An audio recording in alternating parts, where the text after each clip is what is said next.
Hey, there you have it. Judge Harm does not allow prosecutors to bring in that last text that was between some unidentified associate of the defendant talking about an alleged crime that was going to be taking place, a robbery of sorts. Judge Harm said no, hearsay not coming in. Does allow the other two between he and his grandfather. Joining me now to discuss this case by Skype is criminal defense attorney Geoffrey Nathan. Geoffrey, good to see you. First question to you, the coronavirus and its effect on the legal system. It is unfolding by the hour across the country. There are courthouses that are just different degrees shutting down. They're using video conferences. Trials, jury trials are being halted. In this case, the judge is saying we're going to move forward. We're going to keep going here, but the defense wants to. First of all, the defense would like this to be delayed. Second of all, they want the judge to inquire with this jury as soon as they come in this morning to see where their heads are. How much of a concern is this? Because if you do have a juror that is very worried about the coronavirus and is stockpiling toilet paper, they may not have their head in the game here.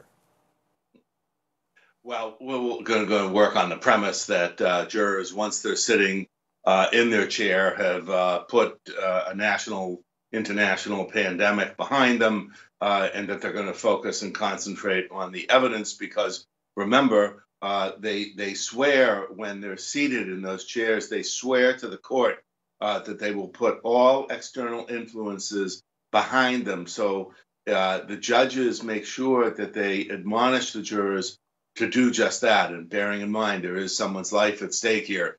So I'm sure that the toilet paper is going to take a second seat, literally speaking, when it comes to the life or death of this criminal defendant. What about the case itself? As it's moving through, there's a scheduling issue at the end of this week in that the following week is dark. This is a death case. The odds of the state finishing, the defense going, if the jury does come back guilty during the guilt phase, would it be okay to do the penalty phase after that week off? Would that make sense to you? That probably would be the way this would go, if indeed there would be a penalty phase needed. Indeed, there's nothing untoward with having a pause in the proceedings and then re-impaneling and hearing the death penalty phase at a later time. That's not that terribly unusual in this sense that you don't have to go right from the verdict of guilt immediately into the death penalty phase. That being said, the state of Florida is going to be under the gun to close this matter out, and they're going to start offering sweetheart deals to induce the defendant to plead guilty for something less than the death penalty vis-a-vis. They may even, I bet, give him a number on the sentence that he could aspire to, that he could serve a 25-year sentence and then get out and have something, a life for himself. So I think that's what Florida's probably doing in the back seat of this thing here. You think they'll wait for the guilt phase to conclude and then offer a deal, or you'll think that there could be a deal in the works this week? Oh yeah. I mean, when you brought up the courthouse closures, I mean, where I'm in Massachusetts, we're shutting down Tuesday, Wednesday, statewide. I don't know for what, just 2 days. The federal courts in the United States have stopped jury trials in their entirety. So, the only proceedings that are going to be heard in the United States are these kinds of trials that we're seeing right now. This very important trial on the issue of text messages and what is hearsay and what is totem pole hearsay. And these are critical legal issues. But in the meanwhile, the state has to protect those jurors that are either being shuttled or picked up by sheriffs, brought to court. I don't know how they're getting to court. That's always, by the way, an issue.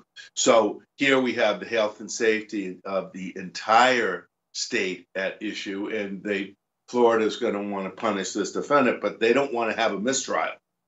And what they're risking with that pause that you're bringing up is the defense saying, hey, wait a minute, we were so prejudiced by this that we couldn't get a fair trial. So yes, I mean, in many of your more crowded urban populations, we wouldn't even be having this trial. The defendant would have already been offered, probably a double-digit number, 20 years in the slammer, and if he comports himself in a measured fashion and does what he's supposed to do, he can actually be paroled after 15 years, even with a planned premeditated murder if it's their first murder. So let's just assume that it is their first murder and that they're not going to have another murder, because most people that commit murder only do it once. It isn't that unreasonable to hand out a sweetheart deal in the middle of the trial is what I'm trying to suggest. Ed. Right, which I think would have come up already, and it may be in the works, and frankly, the state of Florida is a little bit different. It's not Texas, but 15 years in the old slammer isn't going to cut it, I don't think, in the Warner case, just because of the state's aggressive stance on crime and punishment. I do see that Judge Harb is back on the bench. Do we want to take a break? Let's take a break first, and then we'll get you back into the courtroom right after this.